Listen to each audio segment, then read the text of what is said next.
गुरुर्ब्रह्मा गुरुर्विष्णु गुरुर्देवो महेश्वर गुरुसाक्षात् परब्रह्म तस्मै श्री गुरवे नमः।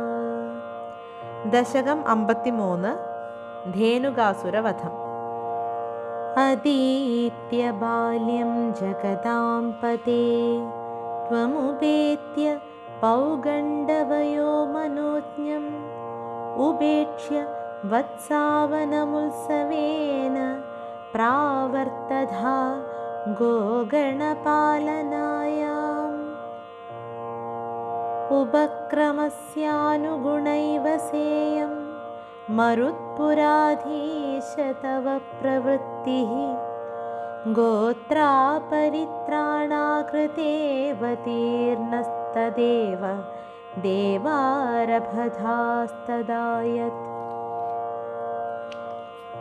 कदापि रामेण समं वनान्ते वनश्रियं वीक्ष्य चरन् सुखेन श्रीरामनाम्नः स्वसखस्य वाचा मोदादगाधेनुककाननं त्वम् उत्तालतालीनि वहेत्वदुक्त्या बलेन धूतेध बलेन दोर्भ्यां मृदुः घरश्चाभ्यपतत् पुरस्तात् फलोत्करो धेनुकदानवोऽपि समुद्यतो धैनुकपालनेऽहं कथं वधं धैनुकमद्य कुर्वे इतीव मत्वा ध्रुवमग्रजेन सुरौघयोधारमजीघतस्त्वं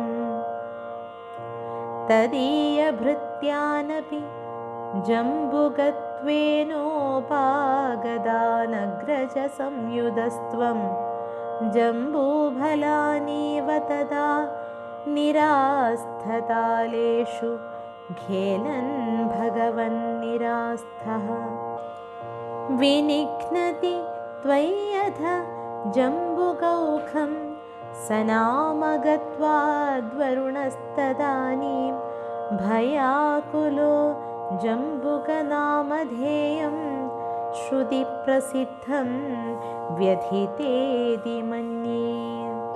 तवावतारस्य फलं मुरारे संजातमद्येति सुरैर्नुदस्त्वं सत्यं फलं जातमिहेतिहासी बालैः समं तालफलान्यभुङ्क्ता मधुद्रवसृन्धि बृहन्दितानि फलानि मेदोभरभृन्दि भुक्त्वा तृप्तैश्च दृप्तैर्भवनं फलौघं वहद्भिरागाः खलु बालकैस्त्वं हतो हतो धेनुक इत्युपेत्य फलान्यदद्भिर्मधुराणि लोकैः जयेति जीवेति नुतो विभो त्वं मरुत्पुराधीश्वर पाहि रोगात्।